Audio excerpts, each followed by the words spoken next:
Ingredients of Swine Health, Unveiling the PRRS PED Enigma. Gisele from Lanxess, welcome back to the program. Hi, Jim. Thank you. Thank you for having us. Got a new year here. How was your holidays there in Iowa? Good.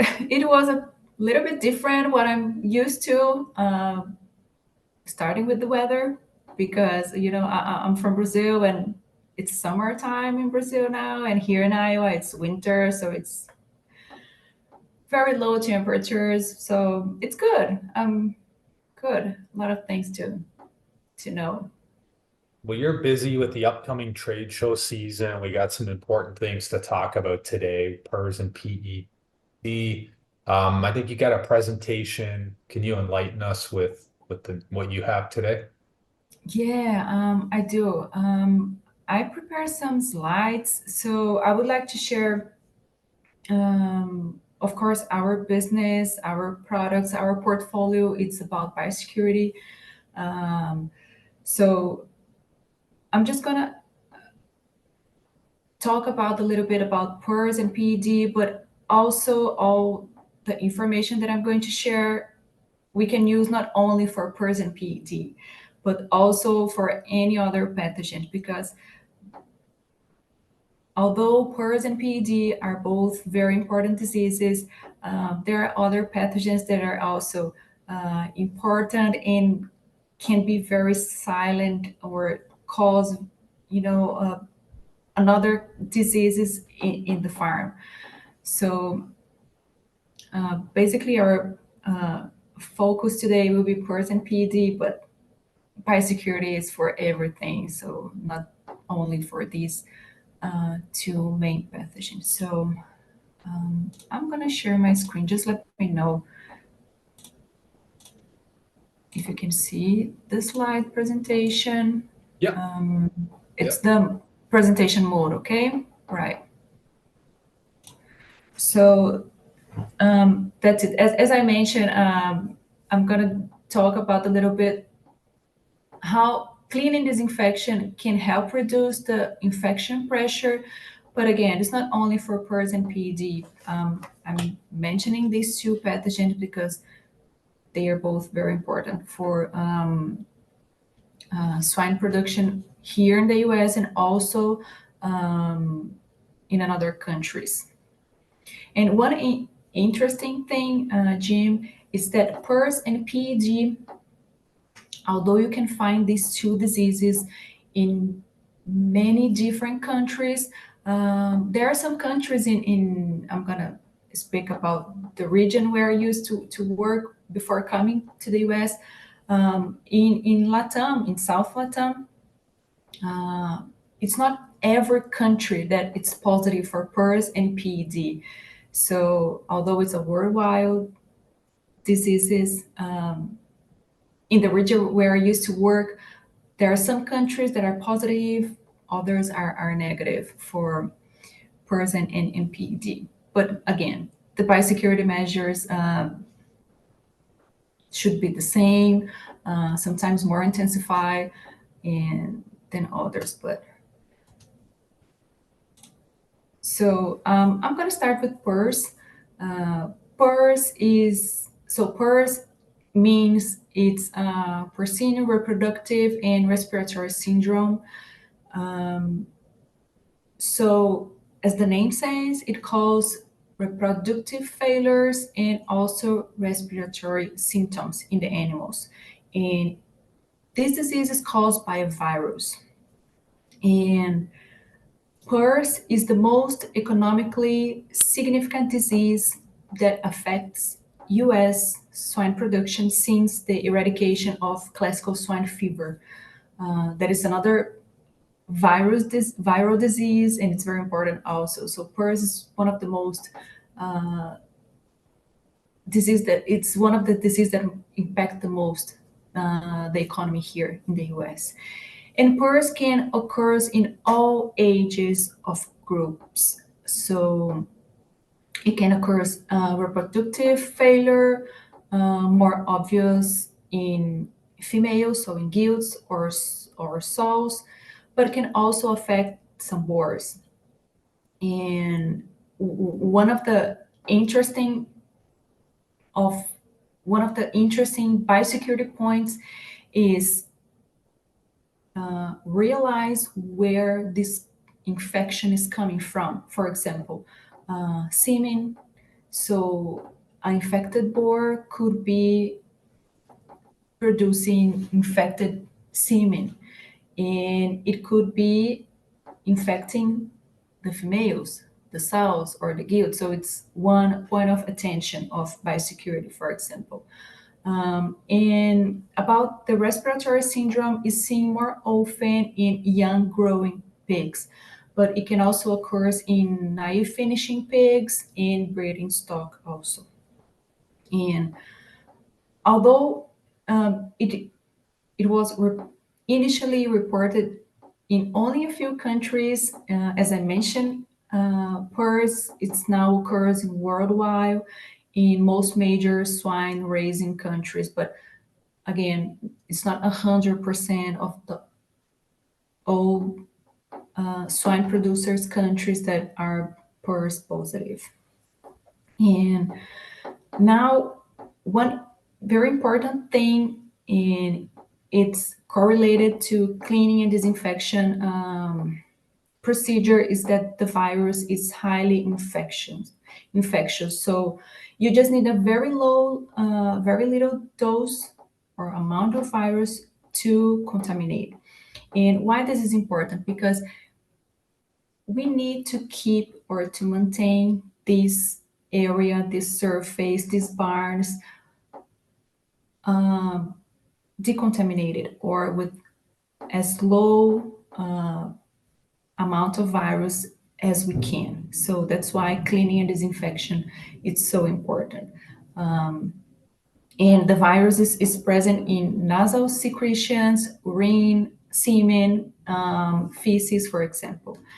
And also, it's important to know how the virus behave. For example, while this virus is readily inactivated by drying and exposure to high temperatures, for example, 122 Fahrenheit, it can remain infectious for at least 30 days at 39 Fahrenheit. So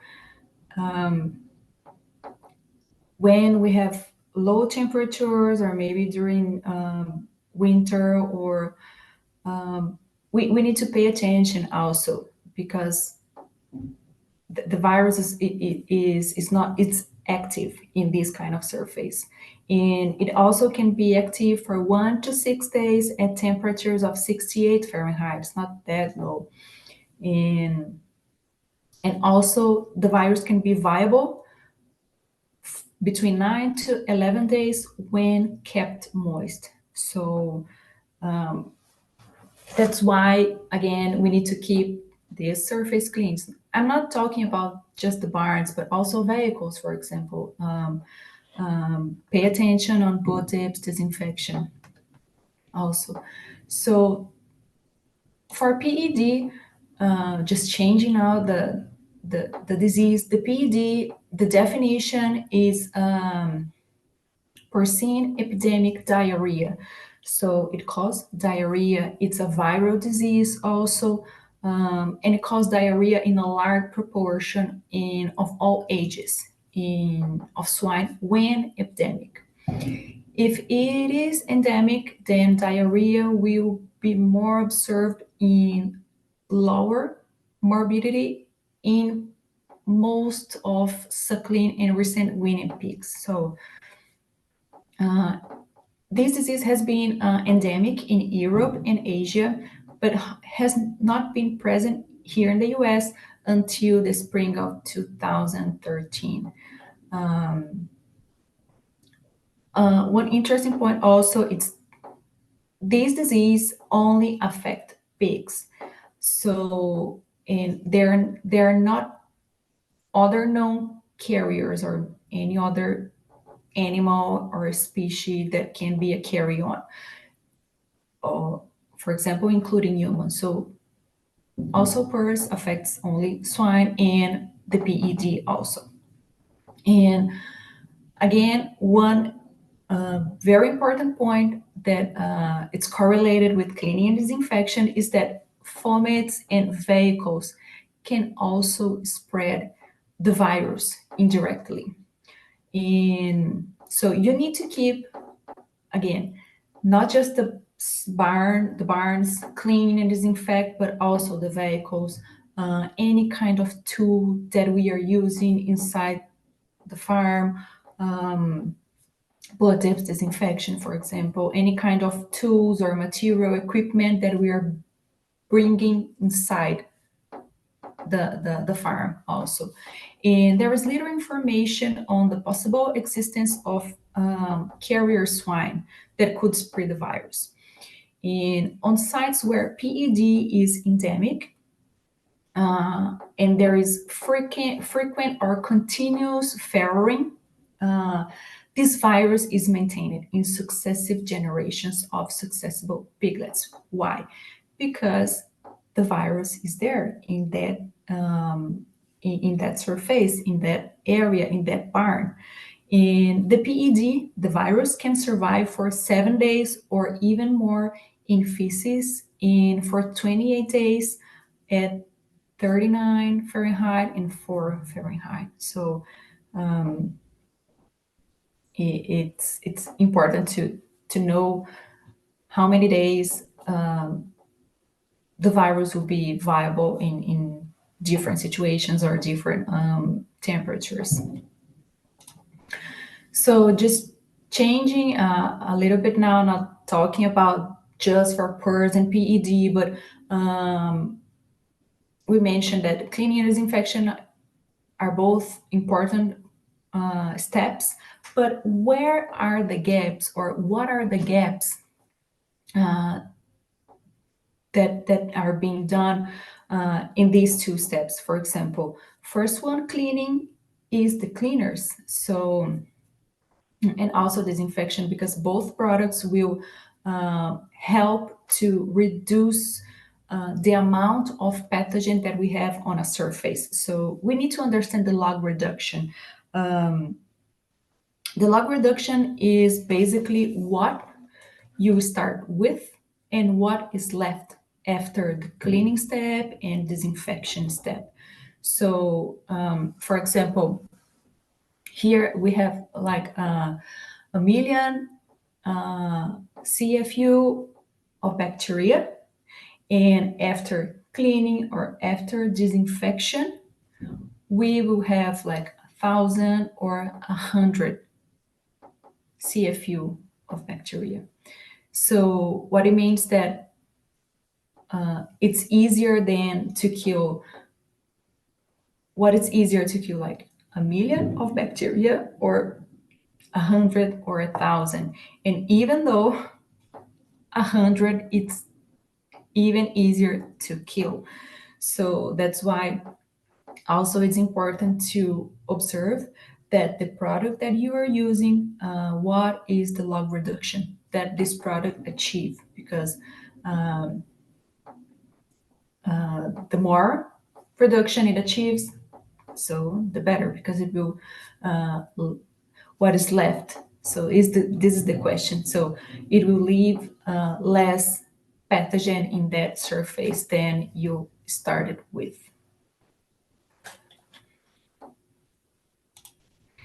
And also another gap is that not about disinfection, it's not all the pathogens are the same, they're not equal. So there are pathogens that are easier to kill than others. So one question to make yourself before choosing a disinfectant or even using the disinfectant that you have in your farm is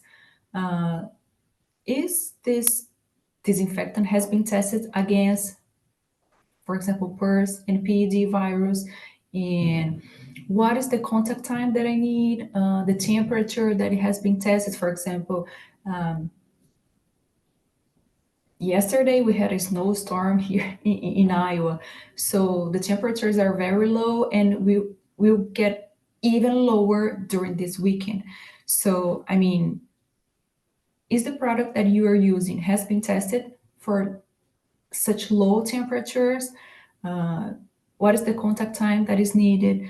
And is this product will be stable even in very low temperatures? So although not all the pathogens are the same, you also have to observe and evaluate what kind of product you are using or you are going to use or going to buy.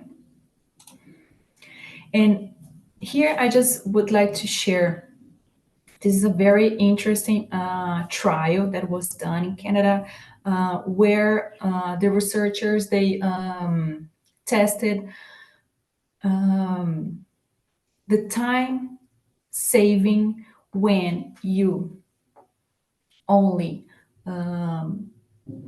clean with a cleaner, and also doing the pre-soak step. So what I mean, when you are starting the cleaning process, you have to start with the dry cleaning and press soak the surface, and then washing with a cleaner, and then rinse. So what they observed is when using a cleaner, in this case they use one of our cleaners that is Biosolve Plus, is alkaline cleaner, and also when press soaking this surface, the time saving was very high. So you optimize your time, your staff time, in even using cold water and hot water. And another interesting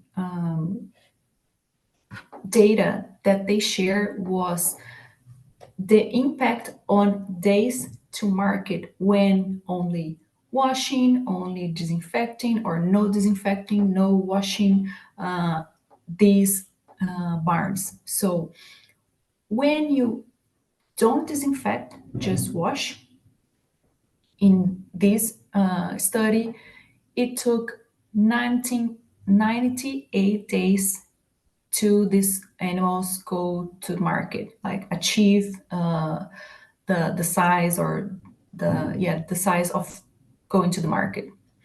But when cleaning with a cleaner and disinfecting with a disinfectant, it was a reduction. So they started with 98 days, and when you clean and disinfect, the animals needed just 92 days to achieve the size of market. So what it means? It means that 5 days difference. So 5 days less of feed, of water, of heating. So it's 5 days that you are not spending with medication, for example. So you optimize and you save your money also. So of course you have to pay attention, because biosecurity is everything. It's not just cleaning and disinfection, but anyway, see how cleaning and disinfection step can help and will improve your production also. And to finalize, we have a portfolio, a portfolio with very important and very interesting and good disinfectants. The first one here, it's the Virkon S. It's our powder product, and it has been tested against PRRS and PEDV. In fact, with very economic dilutions, and also in room temperature and in low temperature like 41 Fahrenheit. And for example, the first dilution here you can use for general use. It will cover all the pathogens that we have tested against. But for PRRS and PEDV, you can use 1 to 600. What it means, You just need 1 scoop of Virkon, and you can dilute it in 6 gallons. In 10 minutes contact time, it's enough to kill PRRS and PED. We also have the Glutex GQ1. It's a sanitizer and a disinfectant product. It's a liquid disinfectant. It's a glutaraldehyde plus quaternary ammonium compound, and you just need only 1 fluid ounce per gallon in 10 minutes contact time to kill PRRS or PED, and also other pathogens that we have efficacy against. In our other products, Glutex GS2, it's a sanitizer, and you can also use in a range of dilution, and it only needs 10 minutes contact time against PRRS and PED. And also, if you just need the efficacy list, you can just send an email, and I'll be happy to share, because we have like extensive efficacy list for all these 3 products. And so basically, I started with PRRS and PED, but all the time I'm saying, although PRRS and PED are very important disease viruses, we need to pay attention to all other pathogens. But pay attention also, what products are you using if the disinfectant you are using has been tested against. And for cleaning step, pay attention to the dilution, the contact time also, and the cleaning step should always be done with a cleaner, because cleaner has surfactant, so it will improve the removal of all the organic load in that surface, whatever it's a barn surface, vehicle surface. So that's important to use. So Jim, my takeaway message is always clean with a cleaner and then disinfect. Use disinfectants that have been proven against that pathogen, and also identify gaps in biosecurity, because biosecurity is a whole world. So many different points to check, to pay attention. It's not only cleaning and disinfectant, but it's vaccination, it's water quality, feed quality, the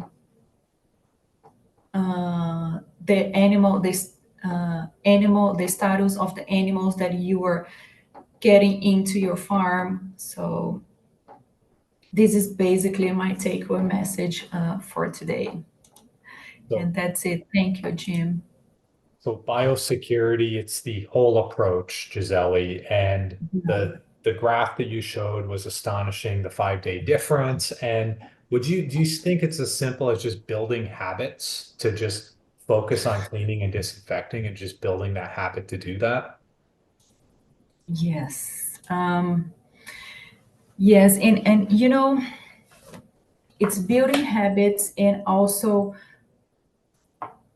because we always work with protocols, but also it doesn't mean that the protocol that I'm using for this farm will work for my neighbor. So test and see what is working, and start, using, as you mentioned, it has to be part of your daily activities. And you have producers that reach out to you for questions, and that's something you welcome, Gisele, to get connected out there. People are welcome to connect with you. You mean the questions that I usually receive? Yeah. Yeah. So we have an email or a cell phone, a phone number that people can just call me or send me an email. But basically, there are many different kind of questions, but the most common questions that I receive are about dilution, and now that it's winter, if the product is going to keep working during winter time or in very low temperature. Do I have to dilute only with water or add any other anti-freezing substance, for example? And sometimes I receive also inquiries about efficacy, because the customer, the farmer, is facing a challenge with one specifically pathogen, and just send me, do I need to change or pay attention in the dilution? It's a different dilution for this pathogen. So basically, these are the most common questions that I receive. Well, Gisele Ravani, thanks again for joining us today. Thank you. Bye.